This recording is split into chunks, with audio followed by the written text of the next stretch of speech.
आइए अब आगे बढ़ते हैं। यह सुनकर नन्हे बिलक बिलक कर रो पड़ा।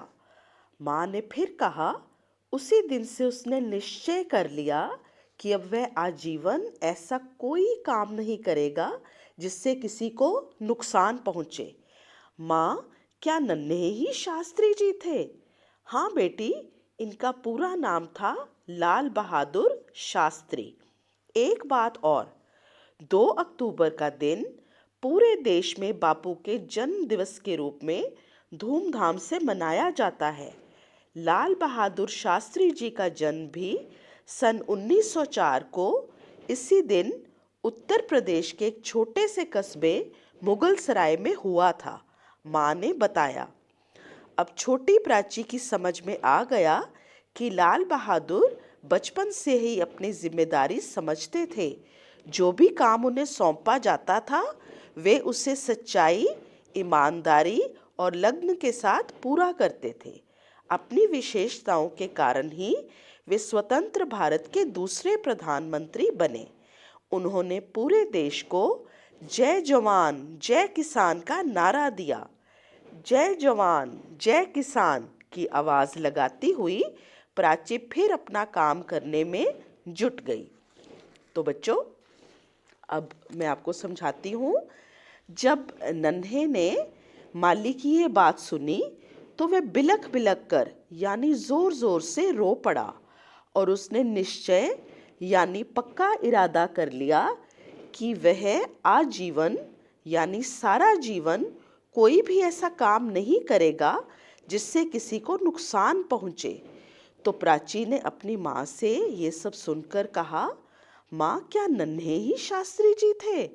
तो माँ ने कहा, हाँ बेटी, इनका पूरा नाम था लाल बहादुर शास्त्री।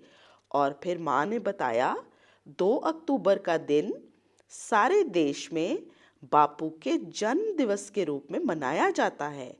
लाल बहादुर शास्त्री जी का जन्म भी सन 1904 को इसी दिन उत्तर प्रदेश के एक छोटे से कस्बे मुगल सराय में हुआ था। अब तो छोटी प्राची को समझ आ गया कि लाल बहादुर शास्त्री जी बचपन से ही अपनी जिम्मेदारी समझते थे। जो भी काम उन्हें सौंपा जाता यानी दिया जाता था वह उसे पूरी सच्चाई, ईमानदारी और लगन के साथ पूरा करते थे। अब प्राची समझ गई कि लाल बहादुर शास्त्री जी अपना हर काम पूरी जिम्मेदारी के साथ करते थे। अपनी इन्हीं विशेषताओं के कारण ही वे स्वतंत्र भारत के दूसरे प्रधानमंत्री बने और उन्होंने ही पूरे देश को जय जवान जय किसान का नारा दिया। बच्चों, जब हमारा देश स्वतंत्र हुआ तब लाल बहादुर शास्त्री जी भारत के दूसरे प्रधानमंत्री बने और इन्होंने ही जय जवान जय किसान का नारा दिया। माँ की बताई बातों को सुनकर प्राची जय जवान जय किसान का नारा लगाती हुई फिर अपना काम करने में जुट गई। अपना कौन सा काम करने में जुट गई? अपने स्कूल का काम करने में जुट गई। तो बच्चों, इस पाठ के माध्यम से आपको लाल बहादुर शास्त्री जी के जीवन चरित्र के बारे में पता चल गया होगा कि लाल बहादुर शास्त्री जी एक बहुत ईमानदार और श्रेष्ठ प्रतिभा वाले इंसान थे।